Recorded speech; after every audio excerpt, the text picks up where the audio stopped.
माना जाता है कि हर बजट पिछले बजट से बड़ा होता है और सरकार जो खर्च करती है,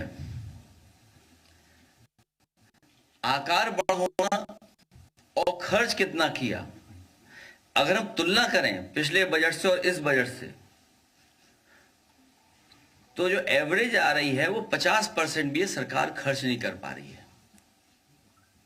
आकार बड़ा है लेकिन खर्च क्यों नहीं कर पा रही है? अलग अलग विभाग में अलग अलग खर्चा है। कृषि में केवल 57% खर्च कर पाए हैं, ग्राम विकास में 36% खर्च कर पाए हैं, पशुधन में लगभग 60%, स्वास्थ्य में 60%, 58%, महिला कल्याण में 53%, और जो सबसे महत्वपूर्ण विभाग है बेसिक शिक्षा, प्राथमिक शिक्षा, 62%। तो ये तो सरकार का खुद ही फेलियर है, गवर्नेंस का फेलियर है कि अगर हम बजट का आकार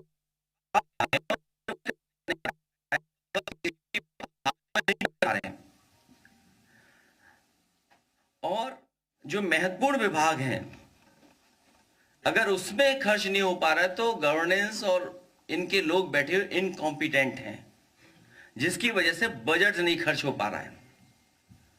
और फिर फिगर्स का बताना, उत्तर प्रदेश सरकार कहना कि जीएसडीपी बढ़कर के 2024-25 में 30.25 लाख करोड़ हो गई है।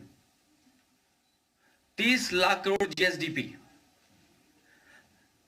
25-26 में 36 लाख करोड़ पहुंचने की संभावना बताई गई है।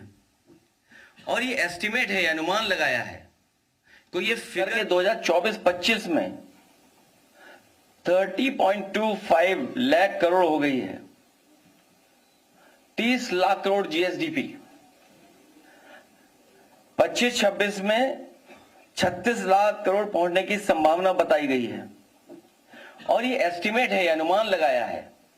तो ये फिगर क्लियर नहीं है, करेक्ट फिगर्स नहीं है, अनुमान लगाया कि हमारा जीएसडीपी इतना अर्थव्यवस्था का यहां पर पहुंच जाएगा।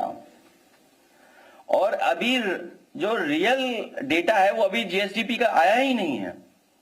और फिर सरकार तो ये बताती है वो $1 ट्रिलियन इकोनॉमी बना देगी उत्तर प्रदेश की। जो सपना देख रहे हैं $1 ट्रिलियन इकोनॉमी की तरफ से ले जाने के लिए जो फैसले होने चाहिए, वो सरकार उस टारगेट से कितना दूर है। अगर $1 ट्रिलियन इकोनॉमी बनानी है तो इसका मतलब यह है कि 90 लाख करोड़ की जीएसडीपी होनी चाहिए, 90 लाख करोड़ की अर्थव्यवस्था हमारी होनी चाहिए। तो सरकार बताए कि अब जब आखिरी बजट पेश कर दिया है तो 90 लाख करोड़ कहां से बनाएंगी सरकार? हमारे मुख्यमंत्री